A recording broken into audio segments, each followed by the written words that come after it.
जय श्री कृष्ण दोस्तों। आप सभी का स्वागत है मेरे इस चैनल फॉर यू पे। लास्ट वीडियो में हम चर्चा कर रहे थे 132/33 kV 20/25 MVA IMP make transformer के ड्राइंग पे। लास्ट वीडियो में मैंने सीट 1 पे चर्चा की थी। आज हम उसी चर्चा को आगे बढ़ाएंगे और सीट नंबर 2 पे चर्चा करेंगे और जानेंगे कि क्या है सीट नंबर 2 और उसमें क्या क्या जानने योग्य बातें हैं। तो सीट नंबर जो 2 है वो इसके बाद से शुरू होगी। यहाँ पे आप देखें लिखा है two fan motor circuit sheet number 2। PV के बारे में मैंने बताया था। पीवी है आपका फेज टर्मिनल ब्लॉक। तो चलते हैं सीट नंबर 2 पे और ये है अपना सीट नंबर 2 और ये जो डायग्राम है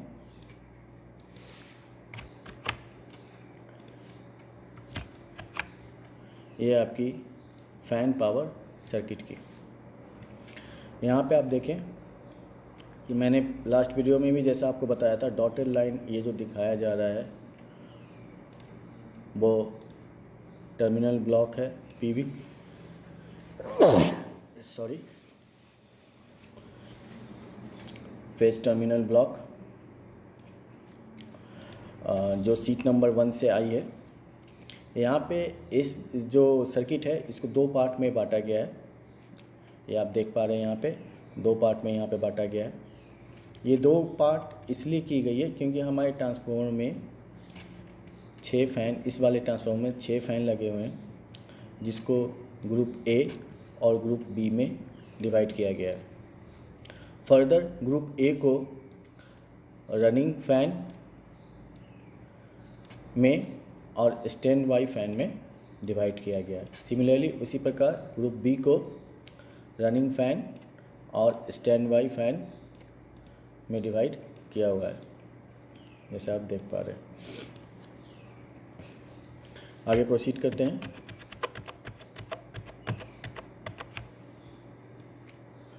तो सबसे पहले पीवी से होते हुए फेस टर्मिनल बार से होते हुए ये जो सप्लाई है 3 फेज सप्लाई RYB, ये हमारे स्विच S32 और S33, मैं दोनों को एक साथ लेके चलूँगा।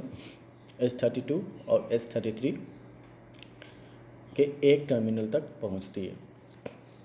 ये जो स्विच है S32 और 33 ये आप देखें supply on off switch for fan group A and group B. कहने का मतलब है इस स्विच का 2 मोड है ऑन एंड ऑफ का। ऑफ कंडीशन में आपकी जो है कंडीशन एज इट इज़ रहेगी और जैसे आप ऑन करेंगे तो ये सर्किट हो जाएगी आपकी close.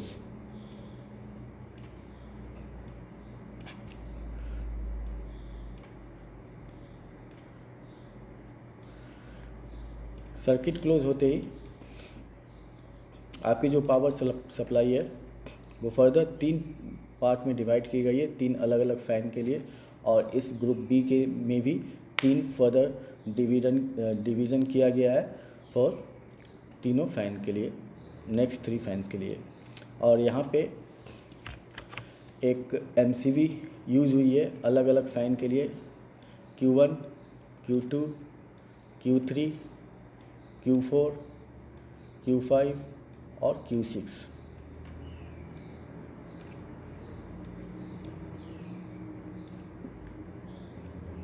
Q1 to Q6 fan motor circuit breaker. तो ये यूज़ है। जैसे ही आप इसको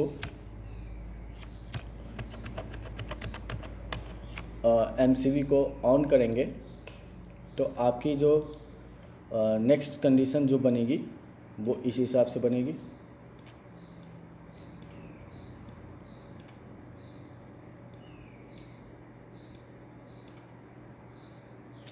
सारे कॉन्टैक्ट जो ओपन थे वो अब क्लोज हो जाएंगे। सिमिलरली ग्रुप बी के लिए भी इस तरह से सारे कॉन्टैक्ट आपके क्लोज हो जाएंगे।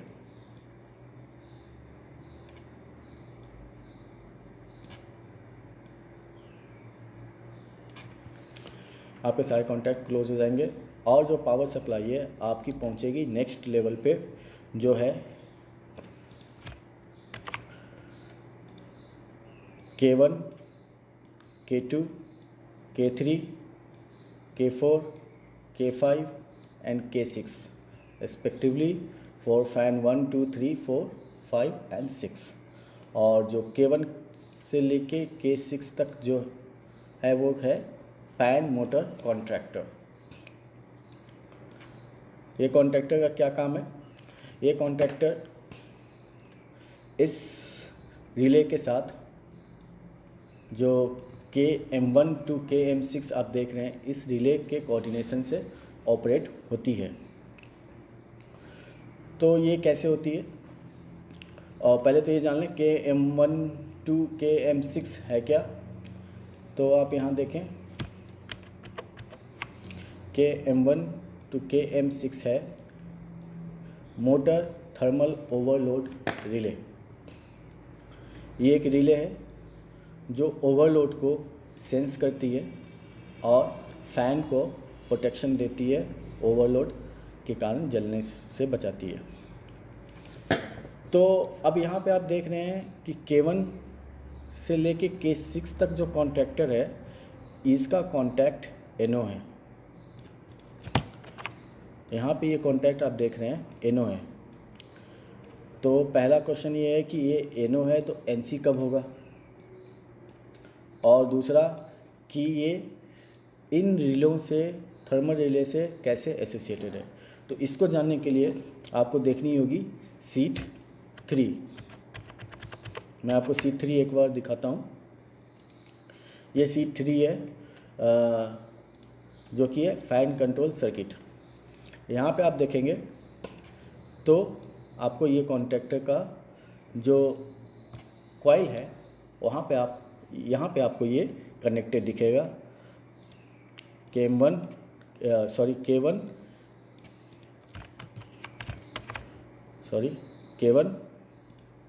K2, K3, K4, K5 and K6। और यहाँ पे एक और आप गौर करें तो यहाँ पे KM1 टू KM6 भी कनेक्टेड है। पर आपके मन में एक कन्फ्यूज़न आएगी कि यहाँ पे जो KM1 है वो तो K1 से पहले जुड़ा है। जैसा कि इस सीट में आप देख रहे हैं यहाँ पे जो K1 है वो पहले है और KM1 वो बाद में सर्किट में आया है। पर जो तीसरे नंबर जो सीट है वहाँ पे क्या हुआ है, KM1 पहले कनेक्टेड है और K1 बाद में कनेक्टेड है। तो इसको भी समझते हैं। यहाँ पे जैसा आप देख रहे हैं K1 से लेके K6 तक जो कॉन्टैक्ट यूज हुई है वो ऑक्सिलरी कॉन्टैक्ट है। ऑक्सिलरी कॉन्टैक्ट किसका है? K1 रिले का। K1 रिले जो आपको मैंने बताया K1 रिले है fan motor control contractor. Fan motor contractor.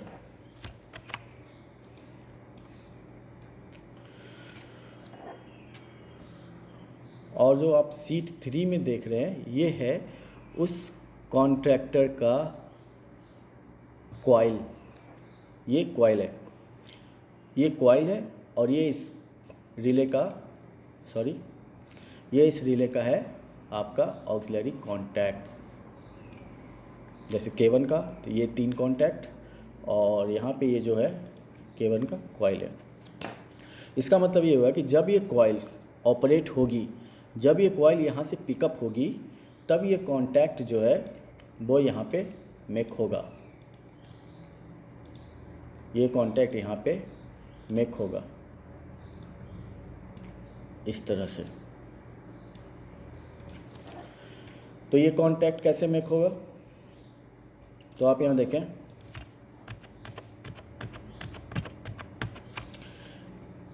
जैसा ये आप सीट को मैंने बताया फ़ैन कंट्रोल सर्किट है, इसमें जो S41 स्विच है इसका 4 मोड है, local manual, remote manual, auto और ऑफ। ऑफ कंडीशन में ये जो कॉन्टैक्ट है, ऑफ मैनुअल में ये जो कॉन्टैक्ट है वो किससे कनेक्टेड होगा, वो कनेक्टेड होगा इस वाले से। और जब हम करेंगे ऑटो, जब हम इसको सेलेक्ट करेंगे ऑटो पे तो ये कॉन्टैक्ट कनेक्ट होगा A1 से, और जब हम करेंगे रिमोट तो ये कॉन्टैक्ट कनेक्टेड होगा A2 से, और जब हम करेंगे लोकल मैनुअल तो ये कॉन्टैक्ट होगा कनेक्ट होगा A3 से। कुल मिला के ऑफ कंडीशन में आपका ये कॉइल पिकअप नहीं हो पाएगा, क्योंकि ऑफ कंडीशन में सप्लाई जो सिंगल फेज सप्लाई है वो इस कॉइल को नहीं मिल पाएगी, किसी भी कॉइल को नहीं मिल पाएगी, जिसके कारण से ये कॉइल पिकअप नहीं होगी और वहाँ पे आपका क्या होगा,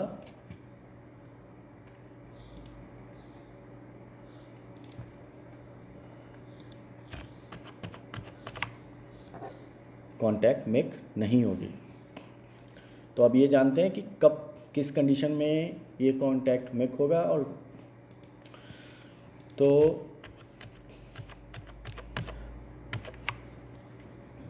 मैंने आपको बताया कि सिर्फ ऑफ कंडीशन में ये पिकअप नहीं होगा।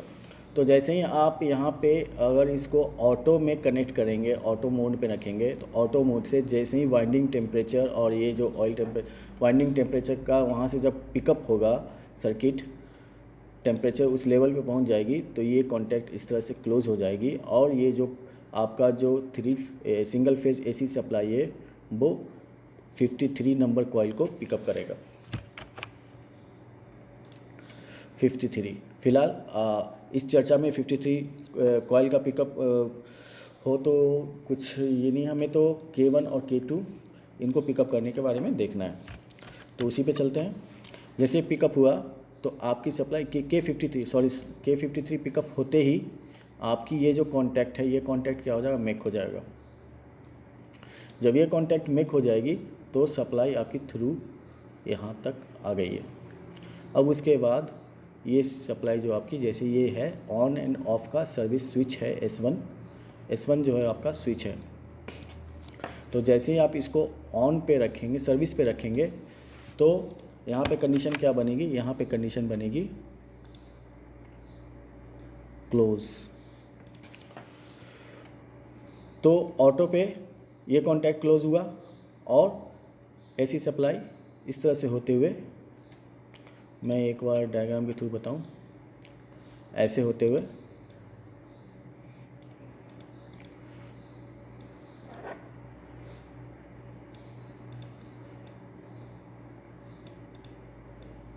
थ्रू आपकी यहाँ तक कॉइल तक पहुँच जाएगी और नेगेटिव इधर से इसको मिल रही है। तो क्या होगा, ये कॉइल जो है A1 जो कॉइल है वो क्या हो जाएगा, पिकअप हो जाएगा। इसके पिकअप होते ही क्या हो जाएगा, ये जो कॉन्टैक्ट है K1 का, ये कॉन्टैक्ट मेक हो जाएगी। मेक होते ही आपकी सर्किट हो गई कंप्लीट होने के बाद जो आपकी पावर सप्लाई है वो X2 ट्रांसफार्मर के MB के X2 TV पे 1 2 3 पे पहुंचेगी। वहाँ पे आपको 1 2 3 पे क्या करना है, 1 2 3 पे आपको फ़ैन के कनेक्शन यहाँ पे आपको करनी है। यानी कि जो आपके फ़ैन M1 जो फ़ैन है आपका, फ़ैन नंबर 1 है, उसका जो 3 फेज़ का जो कनेक्शन होगा वो ट्रांसफार्मर के MB के X2 टर्मिनल पे 1 2 3 पे कनेक्टेड होगा। उस तरह से फ़ैन 2 का जो कनेक्शन होगा वो 4 5 6 पे होगा। सिमिलरली इस तरह से आप कनेक्शन करेंगे, ये फ़ैन का कनेक्शन होगा। तो आप इसमें मतलब कि आपको पता चल गया कि पावर सप्लाई जो है फ़ैन को किस तरह से जा रही है। अब एबनॉर्मल कंडीशन में क्या होगा? एबनॉर्मल कंडीशन मतलब कि फ़ैन के अंदर शॉर्ट सर्किट हो गई या लोड ज़्यादा हो रहा है जिसके कारण से एबनॉर्मल कंडीशन जनरेट हो रही है। उस कंडीशन में क्या होगा? जो KM जो रिले है आपका, ओवरलोड सेंस जो रिले कर रहा है, वो रिले क्या करेगा? यहाँ से जिसका कॉन्टैक्ट NC है उसका कॉन्टैक्ट हो जाएगा NO, NO कॉन्टैक्ट होते ही ये जो कॉइल जो पिकअप था वो अब पिकअप नहीं रहेगा। तो क्या होगा? पिकअप नहीं रहेगा तो ये जो कॉन्टैक्ट मेक हुई थी ये वापस से NO कॉन्टैक्ट बन जाएगी और सर्किट आपका यहाँ से ब्रेक हो जाएगा, तो फ़ैन आपकी नहीं चलेगी। अब आपके दिमाग में जैसे कि मैंने बताया कि K1 रिले जो यहाँ K1 रिले है इसका यहाँ पे ऑक्सिलरी कॉन्टैक्ट यूज़ हुआ है। K1 रिले का यहाँ पे ऑक्सिलरी कॉन्टैक्ट यूज़ हुआ है और यहाँ पे जो आप देख रहे हैं K1 रिले उसका कॉइल है। सिमिलरली अगर आप देखें यहाँ पे तो ये जो KM1 है, KM1 का यहाँ पे K1 से पहले यूज़ हुआ है और यहाँ पे आप देख रहे हैं कि K1 के बाद में, तो एक तो मैंने K1 का फंडा आपको क्लियर कर दिया। अब KM2 का क्या है फंडा कि KM2 जो रिले है ये मॉनिटर तो कर रहा है ये 3 फेज़ को RYV 3 फेज़ के करंट को ये मॉनिटर कर रहा है, लेकिन KM1 या KM2 या KM3 रिले जो है इनको ऑपरेट करने के लिए चाहिए AC सप्लाई। तो वो AC सप्लाई इनको यहाँ से मिल रही है। आप देखिए गौर कीजिए, यहाँ पे एक single AC supply, single source है, 3 फेज़ नहीं है, सिंगल फेज़ है। आप ये देखिए सिंगल फेज़ सप्लाई किसको मिल रही है? KM1 को। ये भी किस पे? 95 और 96 नंबर उसके टर्मिनल पे, KM के टर्मिनल पे। और यहाँ पे जो KM1 का जो टर्मिनल यूज़ हो रहा है वो कौन सा हो रहा है? 1 2 3 4 5 6। तो इसके जो KM1 के जो रिले हैं उसके कॉन्टैक्ट अलग अलग जगह पे यूज़ हो रहे हैं, अलग अलग सर्किट के लिए यूज़ हो रहे हैं। तो आशा करता हूँ ये फंडा आपको समझ में आ गया होगा। तो अब आपको पूरी तरह से पता चल गया कि कैसे AC सप्लाई आई, किस स्विच से होते हुए, कौन से रिले से होते हुए वो अंदर गई, अगर वो रिले का ऑक्सिलरी कॉन्टैक्ट यूज़ हुआ है तो उसका कॉइल कहाँ पे है। फ्रेंड्स, अब हम लोग ये एक नया चीज़ अपने फ्रेंड्स के लिए शुरू करना चाह रहे हैं। मैं चाह रहा था आपके JSS पे अगर कोई भी प्रॉब्लम हो तो आप कृपया कमेंट बॉक्स में लिखें और हम लोग कोशिश करेंगे कि हम लोग और हमारे जितने भी सब्सक्राइबर हैं सभी लोग मिलकर उसका सोल्यूशन निकालें। इससे होगा ये कि जिनके JSS पे या सब स्टेशन पे वो प्रॉब्लम आ रही है उनको सोल्यूशन मिलेगी, और जिनके JSS पे कोई वैसा प्रॉब्लम नहीं है, जो फेस नहीं किए हैं, तो उनको एक आइडिया हो जाएगा कि अगर फ्यूचर में उस टाइप से अगर कोई प्रॉब्लम आती है तो उसको कैसे टैकल किया जा सके। तो आज के इस वीडियो में बस इतना ही। Thank you. जय श्री कृष्ण।